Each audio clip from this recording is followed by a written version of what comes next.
Boa tarde, boa tarde. Ó, eu entrei aqui, saí, fui lá na outra sala dar um recado, voltei. Vocês pensam que eu estou atrasado? Não estou atrasado, não, porque ficaram me prendendo lá na outra sala. Tudo bom? Tranquilo, professor. E aí? Fala, Daniel. Boa tarde. Boa tarde. Olha só, gente, deixa eu dar um recado para vocês. Michel é o único que está encarando esse mês a Vera, né? Porque é o único que foi lá e foi fazer exercício lá na plataforma. Poxa, a gente abriu um cadro de aula, cara. Vocês precisam se acostumar a fazer aula, fazer exercício. Por quê, professor? Simples. Porque aqueles que passaram no Enem no ano passado foram justamente aqueles que fizeram todos os exercícios na plataforma. Será que isso tem alguma relação?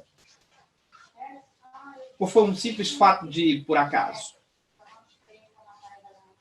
Eu posso botar para você, ó, Amanda, Júlia, Duda, esqueci daquela menina, esqueci o nome daquela menina. Todos esses que passaram, ano passado, foram aqueles que estavam primeiro na plataforma. Então eu preciso que vocês vá para lá. Ah, professor, mas eu não quero concorrer à bolsa. Cara, a bolsa é só um prêmio. Fazer as atividades é uma obrigação. Você precisa ser testado em todos os assuntos. Eu já disse 1000 vezes, vou repetir mais 1000. Quem passa no Enem não é aquele que mais estuda, mas o que estuda certo. Isso significa que você tem que aprender tudo, e não só estudar o que você gosta. Você tem que estudar tudo que cai. E o que significa estudar tudo que cai?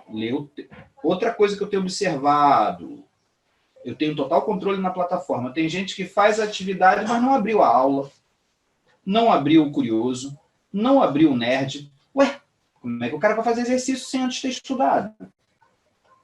Eu preciso que vocês leiam o texto, façam aqueles exercícios que tem dentro da aula. Cara, eu já cronometrei. Sabe quanto tempo dura uma aula para você fazer o exercício? Não passa de 40 minutos. Você tem que fazer uma por dia. Pelo menos ou uma a cada 2 dias. Além de assistir a aula aqui presencial e ter o seu caderno, você precisa fazer a matéria. Ler com atenção. Já viu que tem lá o áudio para você gravar? Usa. Grava. Explique para você mesmo a matéria. Ninguém vai ter acesso ao seu áudio. Só você. É uma forma de você estar ensinando para você mesmo. Quando eu descobri isso, que quem mais aprende é quem ensina, eu pensei, eu preciso fazer meu aluno virar professor. Mas eu não tenho como botar vocês para dar aula para mim. Quem dera que se eu pudesse fazer isso, vocês aprenderiam mais do que eu. Já que não tem ninguém para você dar aula, por que você não dá aula para você mesmo? Por isso que eu botei o áudio lá. Ah, professor, mas eu não quero usar aquele lá. Não, pega o teu celular e grava, explicando para você. Primeiro é sempre ruim, sempre chato, sempre difícil, você vai ficar desconfortável, porque não é uma coisa que você está acostumado a fazer. Daqui a pouco você está tirando de letra, mas é no momento da explicação que você está concatenando as ideias, fazendo as relações, montando as conjunturas, que é justamente a forma que se tem de entender assuntos complexos. Isso vale para qualquer ciência.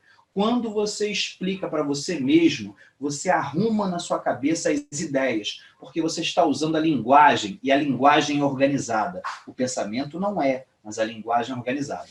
Antes de fazer o exercício, você precisa explicar para você mesmo o que você entendeu daquela página. Isso é uma metodologia de estudo. Não fui eu que inventei, é o método Feldman. Se vocês procurarem o método Feldman na internet, vocês vão ver que ele usa exatamente essas técnicas. Eu não estou inventando moda, eu não quero inventar moda. Só quero dizer para você o que funciona na hora de estudar. Bom, já gastei meu tempo aqui explicando. Vai fazer o exercício. Só Michel que fez o exercício esse mês. Não quero dar bolsa para ele. Quero que outro... Mentira, quero ter, Michel. Quero sim. Posso beber água?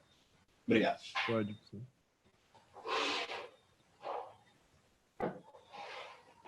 Fora isso, nós vamos ter aulão aos sábados, tá? Ou então à noite. Mas só a resolução de exercício. Já conversei com o Guilherme, estamos combinando aí. Já aumentamos o volume de aulas, colocamos vários estagiários, estamos tendo mais aula. Quer dizer, o curso está começando a ficar mais firme. Como eu já estou achando que... Vem cá, já votaram lá no Enem? Pô, ainda não, vou voltar daqui a pouco, depois dessa aula. Vocês vão voltar que dia? Hoje? Hã? Não, vocês vão voltar. Votou que dia, Giovana? Votou que dia, Luiz? Dezembro ou maio? Maio. Maio. Janeiro. Giovana, janeiro. Luiz, maio. Eu acho que dezembro não vai ser. Ou vai ser janeiro ou vai ser maio. Para os dois fatos, a gente já tem o cronograma acertado, tá? Se for maio, a gente vai esticar um pouco mais. Só isso. E aí a gente vai começar o ano que vem e vocês vão ficar fazendo revisão com a gente, entendeu? Mas a gente não vai abandonar vocês em nenhum momento, hein? Vamos junto. Vamos junto até o fim. Quero vocês aprovados. Senhores, eu tenho 2 aulas para trabalhar com vocês e eu vou trabalhar hoje uma aula muito teórica. A aula teórica tende a ser um pouco mais chata. Professor, mas tudo que você fala é teórico. É verdade. Só que eu preciso que você hoje faça um exercíciozinho de tentar compreender conceitos que eu tenho quase que certeza que não é do seu dia a dia, não é do seu cotidiano. Você não usa ele quando você vai à padaria pedir um pão. São conceitos tipicamente da sociologia. E eu preciso que você se familiarize com esses conceitos. Então, pega o seu caderninho, escreva aí no seu caderninho. O título da aula de hoje são As Teorias nas Ciências Sociais, ou As Teorias Sociológicas.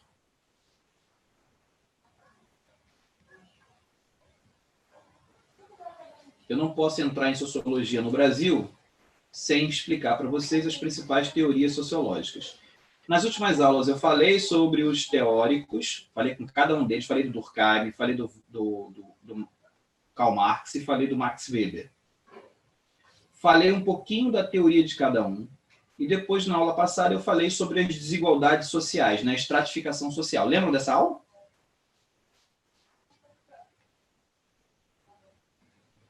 Opa, Só fiz uma lembro sim, pergunta. lembro sim. Daniel, assim de nome eu sou meio complicado para lembrar, mas se você falar um pouquinho do conteúdo, eu consigo catar. Foi aquela aula que eu mostrei uma pirâmide dizendo que não havia meritocracia, que, na verdade, o que existe é privilégio. Sim, Lembra? me lembro. Agora, você lembra, Eduardo, da aula da semana passada? Que eu mostrei a pirâmide, que eu disse, por exemplo, que 66% das pessoas ganham menos. Você falou da pobreza também, né? Professor. Você falou que Oi? tipo, tinha parada da pobreza. A pobreza. Fala, Eduardo, o que você falou? Eu não lembro, não. Foi na semana passada, sociologia. Sim, pô. Estratificação Bom. política, Estratificação política, estratificação econômica, estratificação profissional. Social. Falou sobre que grande parte dos brasileiros ganha menos de um salário mínimo, que não dá para viver e tal. Lembrou agora, Eduardo? Sigo na mesma. Ela não tava. Você não estava na segunda-feira? Acho que não, né? Só não lembra. Só pode. Mas vamos lá.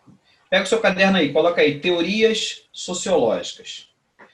Para começar a explicar as teorias sociológicas, seria bom que a gente explicasse o que é uma teoria, né? Quando se fala em teoria nas ciências sociais, podemos dizer que são proposições sobre algum aspecto da vida social. Proposição, gente, é normalmente uma coisa que você afirma ou que você nega. Tá? A gente já estudou proposições em filosofia. Aliás, a gente está estudando, né? Quando eu vou falar de... eu vou falar de proposições, na verdade, essa semana. Quando a gente for estudar lógica aristotélica. Então, as proposições são afirmativas ou negativas sobre algo. É quando eu faço uma colocação explicando se aquilo é verdadeiro ou se aquilo é falso. Se aquilo é geral ou se aquilo é particular. Isso são chamados de proposições. Então, teoria é dizer que são proposições sobre algum aspecto da vida social, ou seja, apresentações, descrições, afirmativas ou negações, usando um determinado método. Aí, nas ciências sociais, eu não posso só dizer a conclusão. Eu tenho que dizer o método. Como as ciências sociais elas não são exatas, eu preciso não só descrever o resultado, como descrever o método que eu obtive o resultado. Elas nos dizem como o que determinados fatos se relacionam. Em uma definição mais ampla, uma proposição pode ser considerada uma teoria, desde que ela responda como e por que certos fatos se relacionam. Então, o papel da sociologia é criar teorias aonde eu consigo fazer com que você veja fatos e consiga relacionar esses fatos com outros fatos que estão acontecendo na sociedade nesse momento ou em algum momento da história. Para não ficar muito vago, vamos tentar pensar de maneira sociológica. Que fato está ocorrendo agora na imagem que você está me vendo? O que eu estou fazendo? Mexendo no celular. Opa! Isso é um fato? É, ué. Por que é um fato e não uma teoria?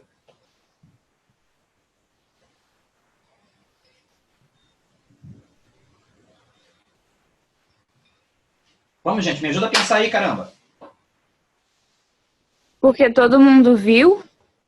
Exatamente, isso aqui é inegável. Existe uma imagem que comprova, está filmado, em que eu estava mexendo no celular. Isso é fato. Ou seja, é visível e você sabe que sou eu, que eu sou um professor, que eu me chamo Daniel e de que o aparelho que estava na minha mão é um celular. Se essa cena acontece há 200 anos atrás, ela seria algo normal? Não. Por quê? Porque não existiam celulares na época. É. Opa! Então a gente está começando a entender que o fato ele está diretamente relacionado a uma determinada época, senão ele não se encaixa. Concorda? Aham. E aí você começou a entender que dá para então definir que as sociedades elas se modificam. Sim. Sim. Uma das maneiras da gente criar isso seria uma análise da tecnologia de cada momento. Sim. Será que se eu estudar a tecnologia de cada sociedade, em cada momento, no tempo, eu consigo identificar o comportamento das pessoas? A tecnologia altera o comportamento das pessoas? Altera, mas eu acho que usando só isso como base não iria dar uma conclusão muito realista. Vamos ver se não, Eduarda. Você acha que o WhatsApp mudou a maneira como a gente se comunica? Sim. Isso é uma teoria, não é? Sociológica?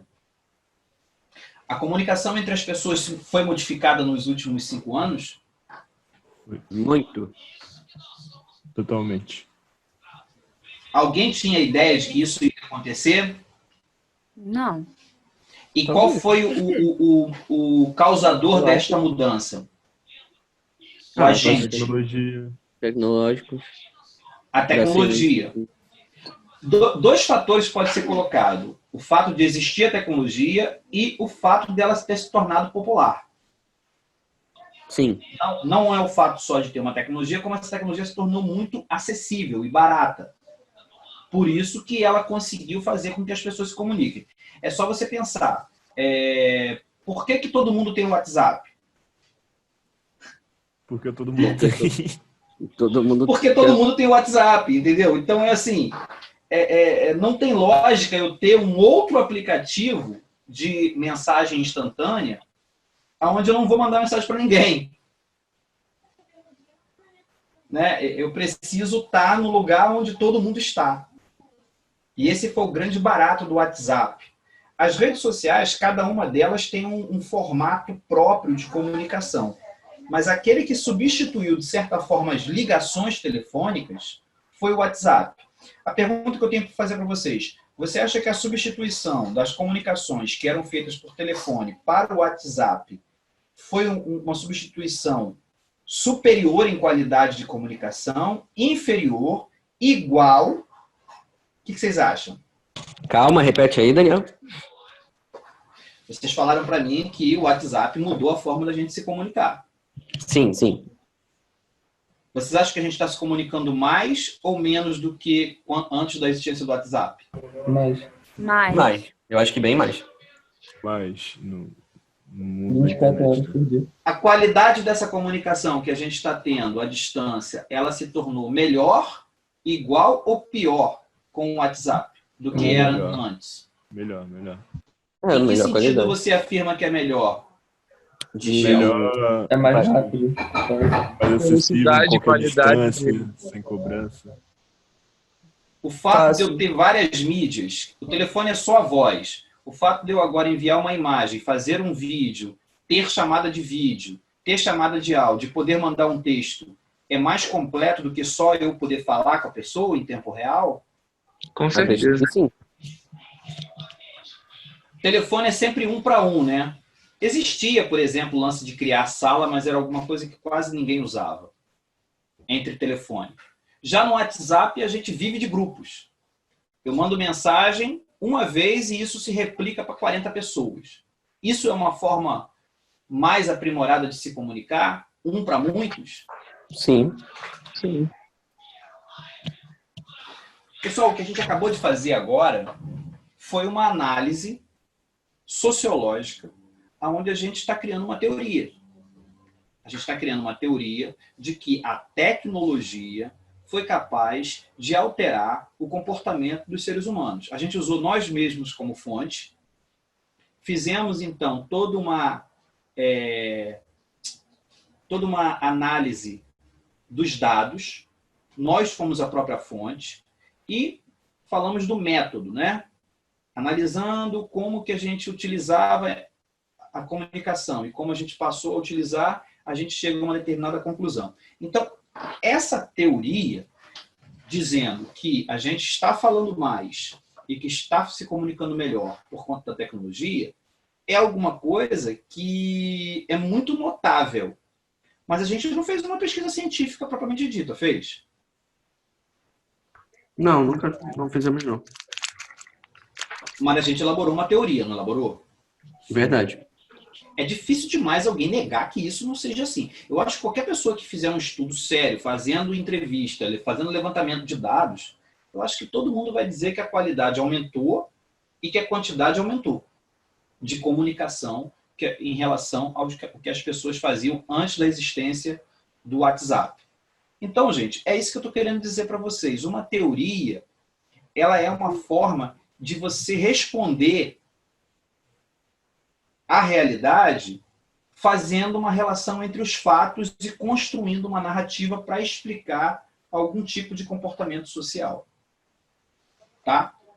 É claro, a gente só falou em relação à comunicação. A gente podia estar falando em relação ao trabalho, em relação ao casamento, em relação à morte, em relação às doenças. A gente poderia fazer uma eleição de qual seria o nosso objeto de estudo, lembrando que tudo isso que eu acabei de citar agora são fenômenos sociais. São fenômenos que afetam, de alguma maneira, a sociedade. Até aqui vocês entenderam o que é uma teoria? Sim. Sim. Tem certeza? Cadê a Eduarda? Eduarda que briga comigo. Já tô aqui. Entendeu? Aham. Então vamos seguir aqui o exemplo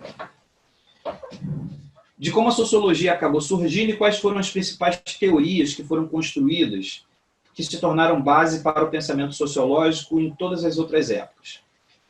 Pode-se dizer que o surgimento das ciências sociais ocorreu durante a Revolução Francesa e também a Revolução Industrial, época em que se passou a estudar as novas relações sociais em meio à ascensão da burguesia. Como a Revolução Francesa e a Revolução Industrial foi justamente uma mudança da estrutura da sociedade, aonde a antiga nobreza perde poder e a burguesia, que nasceu no seio da plebe, é alavancada a se tornar a líder do que vai se tornar as grandes nações no mundo a partir do século XVII, XVIII, perdão, século XVIII e XIX, eu vou ter, então, o estudo dessas mudanças que ocorreram dentro da sociedade. Então, a sociologia ela vai nascer justamente depois dessas duas grandes mudanças, que foram a Revolução Francesa e a Revolução Industrial. Uma foi política, a outra foi econômica. Uma fez com que mudasse a forma de se eleger, de governar e de administrar, a outra fez com que a produção aumentasse muito. O que antes levava muito tempo para ser produzido com as máquinas, agora eu produzo uma quantidade grande de coisas em um pequeno espaço de tempo. A Revolução Industrial fez a riqueza aumentar. E a Revolução Francesa fez com que a política no mundo mudasse. Vamos entender essas mudanças. Com as revoluções vieram uma gama de pensamentos liberais e sociais, que levaram ao surgimento da sociologia como uma disciplina. Vejamos. A visão científica encorajou conclusões apropriadas acerca do funcionamento da sociedade, que devem se basear em evidências sólidas e não apenas em especulações. Ou seja, deveríamos tratar as ciências da sociedade como ciência, e não como forma de explicar politicamente ou com algum interesse ideológico o que a gente acredita. A gente precisa enxergar a sociedade como ela é, isento de políticas, dentro de uma visão do estudo da sociologia. Ideais democráticos de igualdade, liberdade e fraternidade da Revolução Francesa. Com eles, as pessoas passaram a crer que a intervenção humana pode solucionar problemas sociais. Aqui que entra uma coisa muito interessante. Antes do século XIX, antes das teorias sociais, muitas pessoas viam a vida em sociedade como um mero acaso ou como uma providência divina. Ninguém tinha parado para explicar que os problemas que você tem não é só seu, que ele é de uma sociedade, do funcionamento dessa sociedade. E justamente quando a gente consegue enxergar a sociedade, consegue enxergar a raiz dos problemas que cada um de nós individualmente sofre, é que nascem as teorias sociológicas. São aquelas que tentam explicar o seguinte: existem problemas na sociedade e se a gente resolver aqui, a gente resolve o problema como um todo. A gente vive hoje em pleno século XXI. Vocês acreditam que tem jeito para a sociedade brasileira? Não. Alguém acha que tem jeito?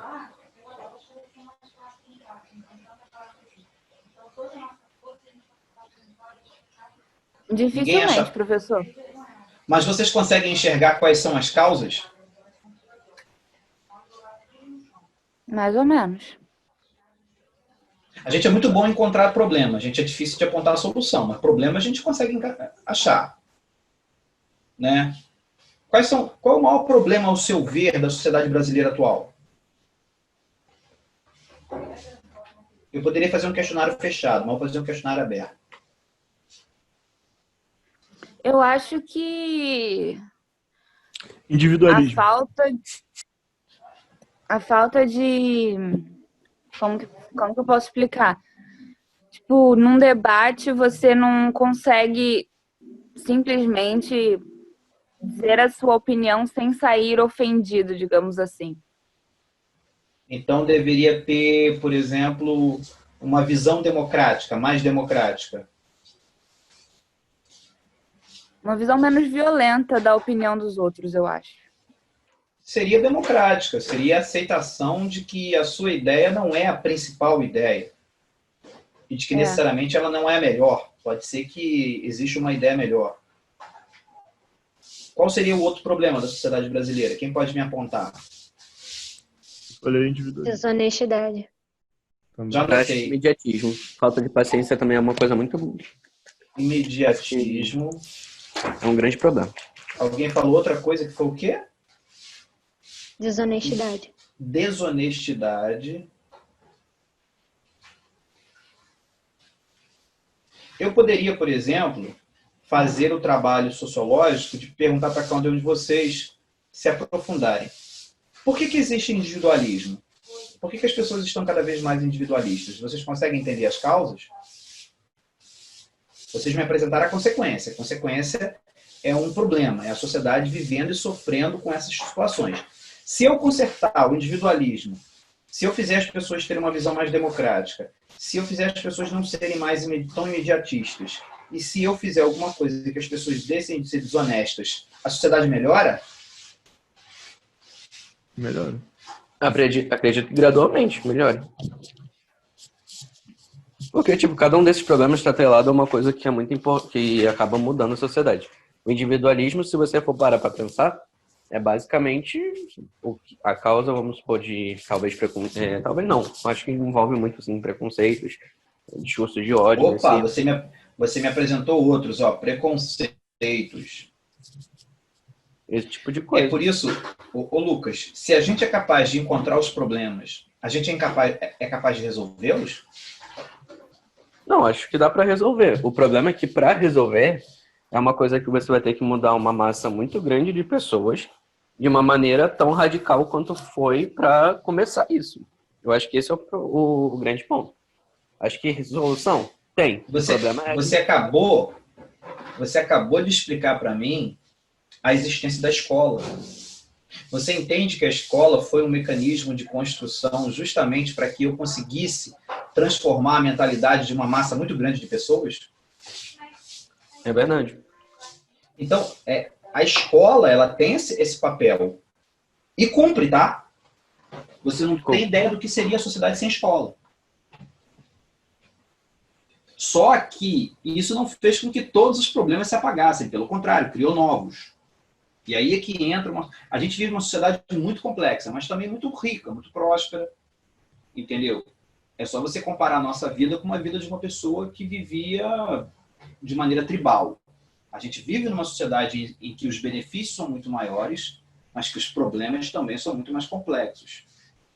Entendeu? E a pergunta que eu sempre faço para os meus alunos: a partir do momento que o homem consegue enxergar os problemas, ele é capaz de elaborar e pensar em soluções? Conjunto. De certa forma, sim. Esse é o papel da sociologia. A sociologia, ela se torna uma ciência justamente quando algumas pessoas enxergam essa conclusão. Cara, se eu sou capaz de analisar e compreender o problema que está afetando não só a mim, como eu estou dizendo para vocês, as pessoas acreditavam que o problema era só delas no início. Quando alguém começa a enxergar que a sociedade ela tem um mecanismo de funcionamento e que os problemas gerados são quando esse funcionamento não está perfeito, aí começa a surgir as teorias sociológicas, né? Problemas como a ideia de igualdade, fraternidade, liberdade, criado pela Revolução Francesa, e problemas gerados pós-Revolução Industrial, quando eu começo a ter a exploração da mão de obra e a construção de uma sociedade muito próspera, que era a burguesia, e uma outra classe muito pobre, que trabalha, mas não usufrui da riqueza que produz, então eu tenho dois problemas típicos da sociedade. O problema da separação e da estratificação política, da estratificação social e da estratificação econômica. E é nesse contexto que vai nascer a sociologia. Ah, então a sociologia nasce para estudar a sociedade e tentar resolver os seus problemas. Sim, a única finalidade da sociologia é essa. E eu vou dizer uma coisa para você. Todo aquele que não quer que você compreenda como a sociedade funciona, quer acabar com a sociologia. Acha inútil, acha palhaçada, entendeu? Por quê? Porque a sociologia ela tem compromisso em tentar criar as soluções para uma sociedade que tem problema. Pode ser que eu tenha alguém, hoje, que não quer que você enxergue problema. Porque justamente é no problema que a pessoa vive, que a pessoa ganha, que a pessoa sobrevive. Entendeu? Essa pessoa não, pode ser um grupo, né? Principais teorias sociológicas, vamos lá. Essa aí eu gostaria que vocês anotassem no caderninho de vocês aí. Estão com o caderninho aí? Eu não vejo caderno nenhum. Na sala eu vejo. Sim. Eu não acredito. Tem que ficar acreditando em vocês. Cara, pra ligar a câmera eu vou precisar. Cadê? Me prova. Esfrega na cara. Nossa, vou ter que pegar o celular, abrir. Nossa. Teoria do funcionalismo. Abordar a forma como a ordem social é mantida por estruturas macrosociais. Essa primeira teoria tinha como principal finalidade compreender e também explicar o funcionamento da sociedade. Se eu perguntar para os senhores, a sociedade brasileira funciona? Acredito que sim, só que existem alguns pontos que poderiam melhorar. Como toda e qualquer sociedade. Mas ela funciona. Funciona. Funciona. Você consegue sobreviver. Tem roupa para você vestir? Tem Para a roupa. proposta que ela tem, ela funciona.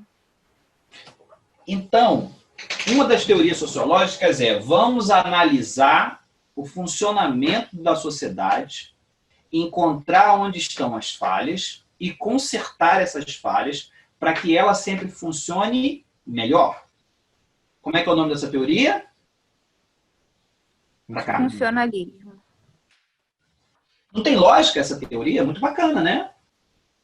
É fácil, gente. É só a gente olhar e ver se tá... É um carro. A sociedade é um carro. Se ele não está andando bem, porque alguma coisa não está funcionando direito. A gente encontra a peça ruim, troca, que ele vai funcionar bem. Essa é a teoria do funcionalismo. Mas ela não é a única. Por exemplo, existe a teoria do conflitualismo, que diz o seguinte: verifica como a desigualdade social é mantida e ameaçada. O conflito é essencial para que ocorra a mudança social. Tem gente que afirma que a sociedade ela não funciona simplesmente. Ela é movida pelo conflito, onde o interesse de um é contrário ao interesse do outro e a luta entre esses interesses é que faz com que as coisas aconteçam. É assim? Existe um conflito na sociedade entre aqueles que produzem e aqueles que são donos dos meios de produção? Existe. Existe um conflito entre a elite, a classe média e a classe pobre? Existe. Existe. Uma classe bota a culpa do mau funcionamento na outra classe? Em todo momento. O problema do Brasil é o Bolsa Família, porque esses miseráveis desses pobres estão ficando com todo o dinheiro do Estado? Não, Tem gente que pensa assim? tem. Eu não penso assim, não. Eu estou fazendo uma sátira. Eu vejo muita gente dizendo assim, entendeu? Então, eu estou querendo dizer para você que existe a teoria do conflitualismo, que seria justamente a única forma de você fazer a sociedade funcionar perfeito, não é resolvendo as peças que estão ruins, é principalmente eliminando com os conflitos que tem entre as classes sociais. É claro que essa teoria é aquela que defende uma sociedade sem classes, onde só existe uma classe social. Todo mundo conhece essa proposta da sociologia, que é o socialismo. Interacionismo analisa a forma como o significado é criado no momento em que as pessoas se comunicam em ambientes microsociais. Essa teoria, ela não é uma teoria que abrange, por exemplo, aspectos muito grandes. Ela vai ali no micro e ela tenta ver como que é a interação entre as pessoas. Ao invés de trabalhar com as classes, ela trabalha com os indivíduos e como esse indivíduo se relaciona com pessoas da sua classe, de outra classe, de outro processo produtivo. Uma família interage com outra família. Como que cada membro da família se interage com eles mesmos, o filho com o pai, a mãe com o filho.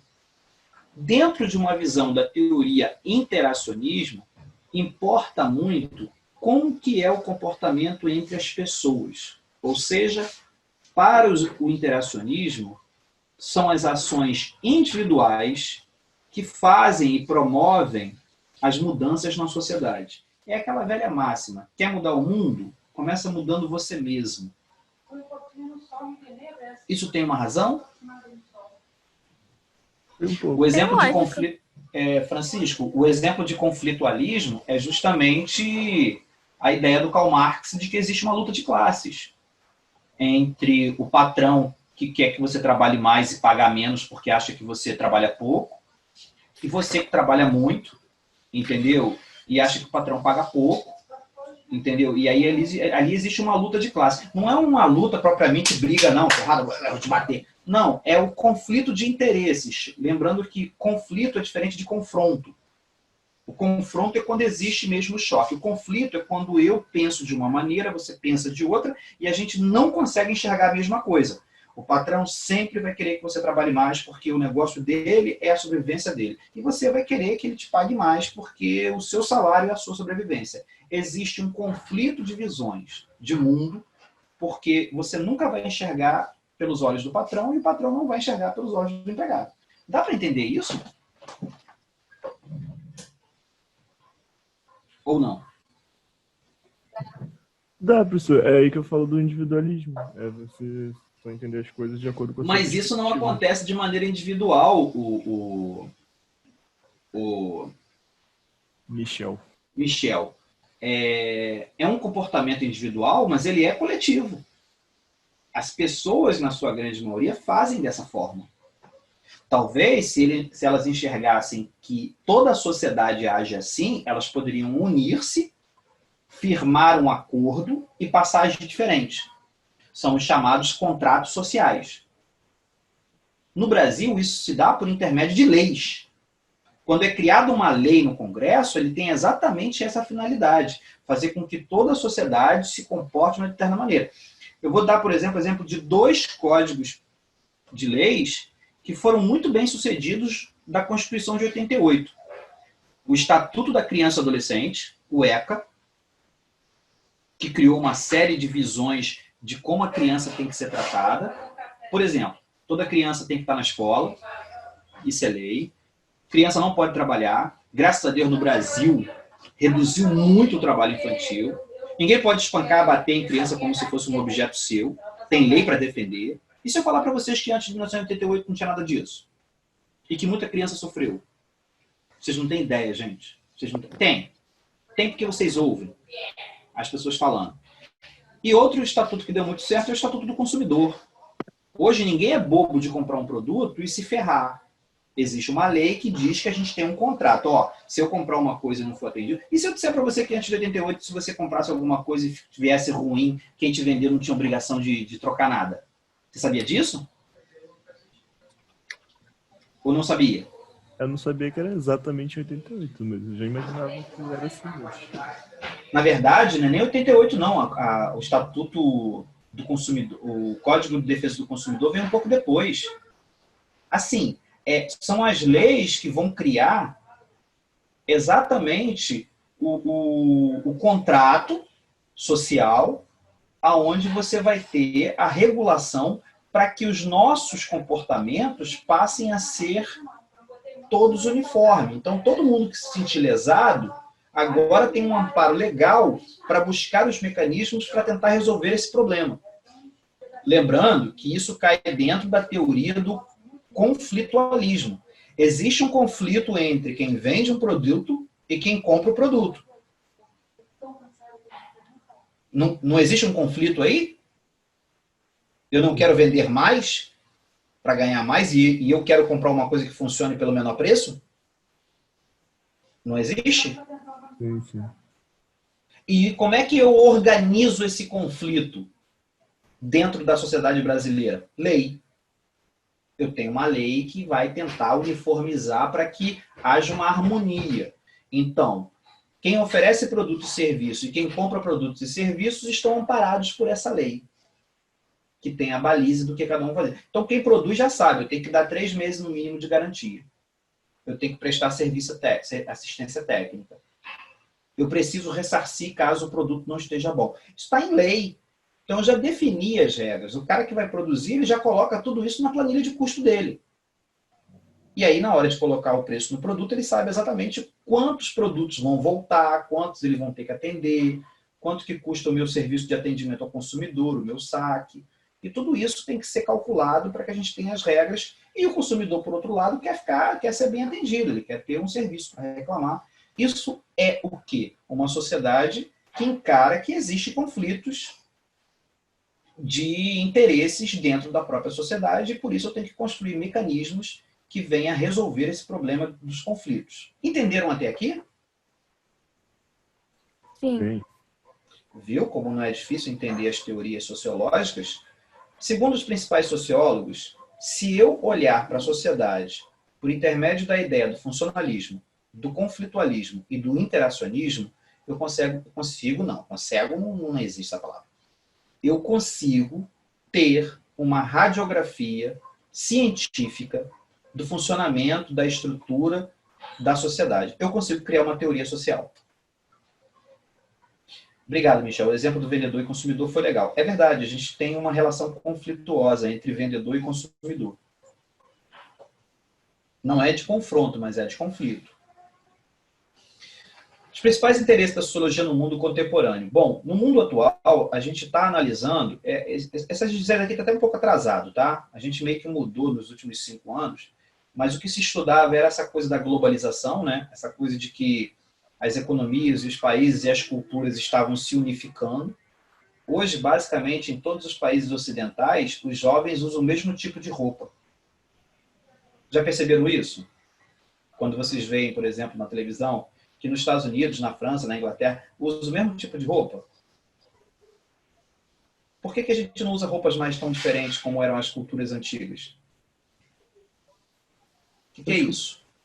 Identificação, não sei.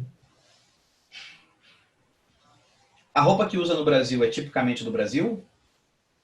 Não, vem de A fora. gente importa Tirando as moda? havaianas. Muito. Mas tem um estilo que é só nosso. Tem, mas esse estilo ele está se uniformizando. Se você vê um jovem hoje no centro de Rio de Janeiro, no centro de Nova York, no centro de Paris, no centro de Londres, eles estão vestidos muito diferentes, a ponto de eu identificar como eram, por exemplo, as tribos. Não. Short, parecido. blusa e chinelo é do Brasil, kkk. Beleza, então, o que eu quero que vocês entendam é justamente isso. A bermuda, a camiseta, o chinelo ou o tênis viraram modas universais. Isso sempre foi assim, gente? Ou você tinha vestimentas completamente diferentes dependendo da cultura? Os portugueses, quando chegaram aqui no Brasil, estavam todos vestidos iguais?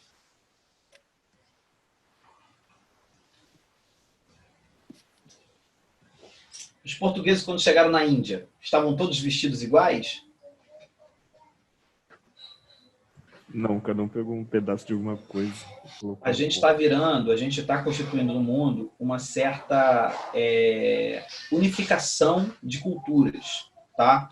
Ainda que cada país mantenha uma certa particularidade, as culturas, principalmente as ocidentais e dos países desenvolvidos capitalistas, têm se tornado cada vez mais uniforme, tá? Como o fato, por exemplo, de que a grande maioria dos países do mundo são repúblicas, têm sistema de leis. Quer ver uma coisa que praticamente todos os países têm? Moeda. Ou seja, todo mundo usa dinheiro. Isso não é uma uniformização de culturas? Vocês acham que isso acontece há muito tempo? Vamos lá. As causas e as consequências da terceira revolução industrial e da globalização formam as grandes questões sociológicas do nosso tempo. Na verdade, a gente já entrou na quarta revolução industrial, né? A tal da indústria 4.0, que começou tem 5 aninhos só. A indústria 4.0, senhores, é a substituição da mão de obra por produção inteligente. O que antes a máquina necessitava de um operário, agora a máquina ela consegue, por exemplo, fazer com que eu substitua o operário. Então, o que eu costumo dizer, a maldade que é feita... A indústria 4.0 é muito cruel. Quer ver uma coisa? Você sabe qual é o canal de televisão mais assistido do mundo? O canal de vídeo mais assistido do mundo? Não, qual é? Globo. Tô brincando. Manda um. Qual é? Era Fox. Fox? Era Fox, era.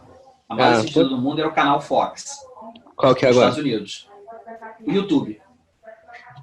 É verdade, é considerado um canal de vídeo. Daniel, rapidinho, antes de você continuar, peço perdão, mas tô naquele problema do telefone. Eu vou ter que ir lá. Eu vou pegar o restinho da matéria com outra pessoa, mas muito obrigado, tá? Valeu, valeu. Peço perdão. Tchau, gente. YouTube. Só tem uma diferença. O YouTube produz algum conteúdo? Ou o conteúdo é produzido por quem usa? As pessoas que produzem o conteúdo. Você entende que o YouTube praticamente não tem gasto? Enquanto que a Rede Globo gasta com novela, gasta com filme, enquanto que a Netflix paga caro para produzir, o YouTube não produz nada disso, filho. O YouTube usa só a produção dos próprios usuários. São pessoas produzindo para as outras usando a plataforma. Mas são conteúdos diferentes, né, professor? E é por isso que eles ganham muito dinheiro. Isso é a indústria 4.0. É quando eu boto o consumidor para ser produtor do produto que ele consome. Tu deu um exemplo disso quando você falou do Uber. O Uber não tem carro. Como que eu tenho um serviço que eu oferto corrida e eu uso o carro do meu próprio empregado, que nem empregado é, porque não tem lei trabalhista nenhuma que defende ele? Você entende que a empresa Uber ela é riquíssima porque ela não tem nenhum funcionário e tem milhões de funcionários?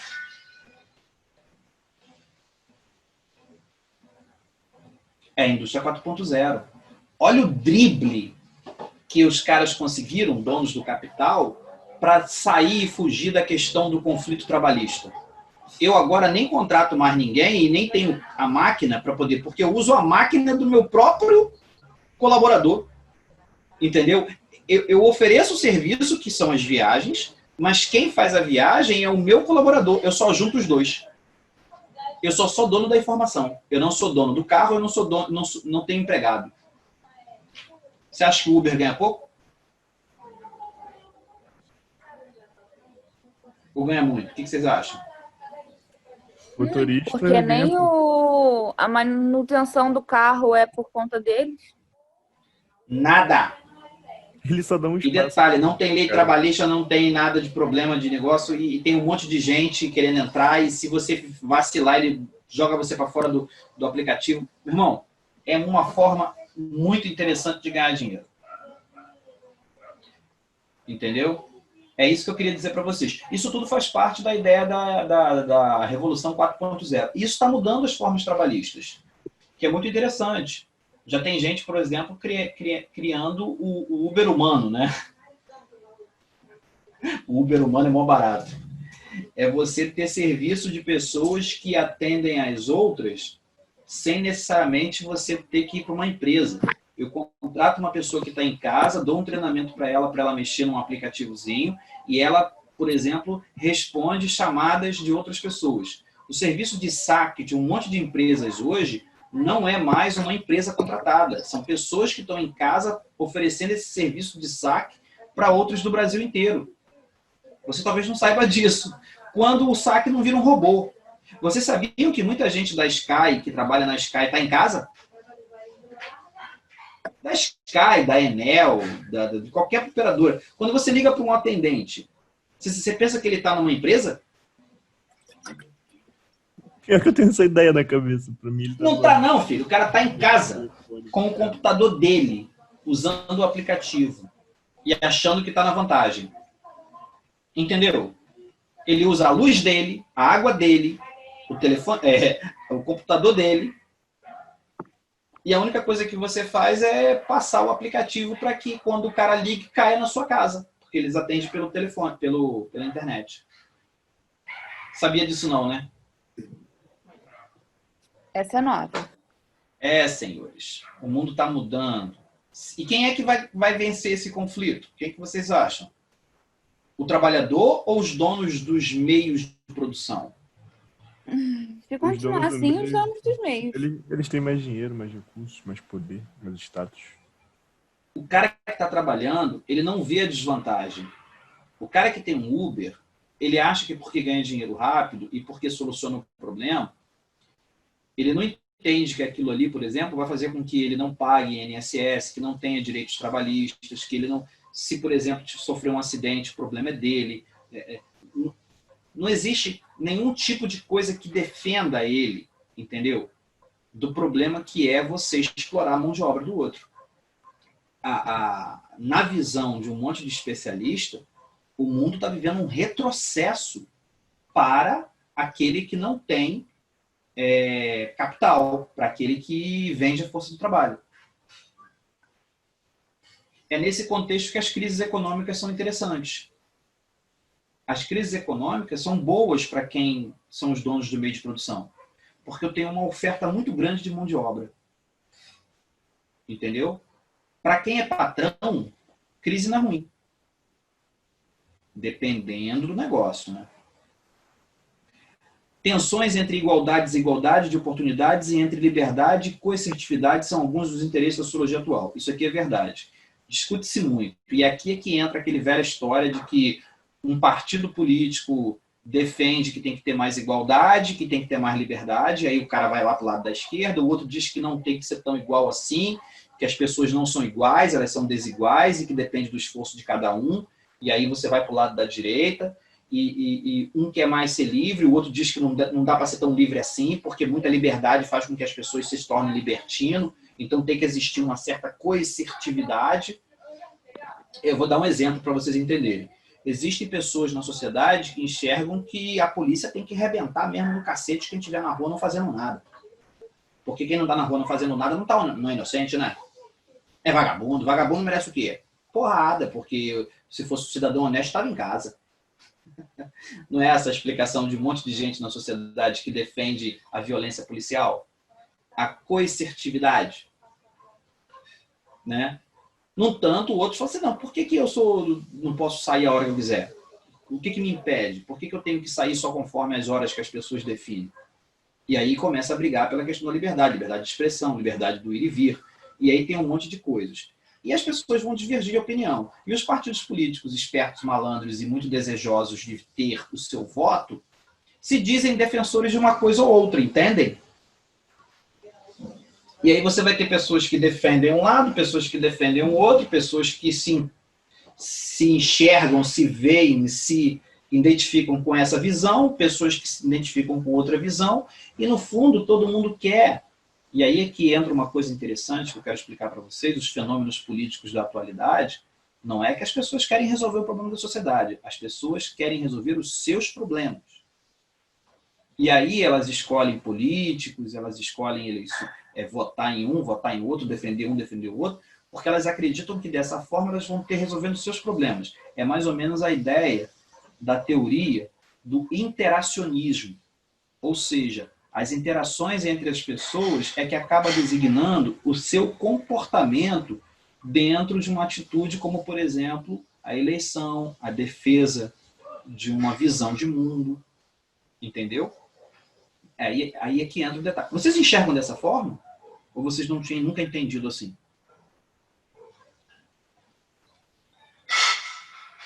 Ou vocês não entenderam nada do que eu falei? Essa terceira opção foi a melhor. Bora, gente, me responde aí, pô. Entendendo, pô. E aí chegamos ao que eu queria. A imaginação sociológica. Ou seja, quando você entende as teorias sociológicas e consegue fazer uma análise da sociedade em que você vive, ou de outra, no tempo, mas vamos pegar a nossa sociedade atual, e consegue entender que você está inserido dentro de um problema que é de todos, que não é só seu, que outras pessoas passam pelo que você passa, que você acaba tendo os mesmos problemas. Esse exercício é chamado pelo Wright Mills de imaginação sociológica. A capacidade de se compreender a conexão existente entre problemas pessoais e estruturas sociais. As estruturas sociais não é uma mera ideia criada na cabeça de um camarada que está enxergando além dos seus problemas, gente que não tem o que fazer. Não. São pessoas que enxergam as estruturas sociais. E a única maneira de levar esse conhecimento das estruturas sociais para o entendimento de cada um de nós é quando eu faço você ter a imaginação sociológica. A capacidade de compreender a conexão existente entre os seus problemas pessoais com a estrutura social. Eu faço isso o tempo todo nas minhas aulas. Eu estou o tempo todo mostrando para você problemas do mundo real dentro de uma análise da estrutura da sociedade. Eu fiz uma ponte entre a vida do trabalho de um cara que dirige Uber e o avanço da tecnologia e a construção da indústria 4.0, a revolução tecnológica que a gente está vivendo. E aí eu vou fazendo essa análise para que você vá conseguindo fazer a imaginação sociológica, ao ponto de chegar assim, então o fato de eu não conseguir entrar na universidade não é realmente só culpa minha. Por que eu gosto de falar isso? Do mesmo jeito que a pessoa que tem privilégios acha que aquilo ali é dele, o cara que sempre estudou nas melhores escolas, ele não vê empecilho de passar no Enem. O cara que nunca estudou e que sempre foi humilde, estudou em escolas que todos consideram ruim, inclusive ele, se ele não consegue passar no Enem, ele passa a encarar de que é assim mesmo. É que eu não consegui, é que eu não aprendi, é que eu sou burro. Vocês já ouviram pessoas se achando burras, achando que o problema é delas e não da sociedade, para que elas chegassem a um certo nível? Vocês já enxergaram isso em algum momento? Já, professor. É porque existe uma ordem que faz com que a gente se sinta assim. Quando a gente não faz parte disso, a gente se sente mal.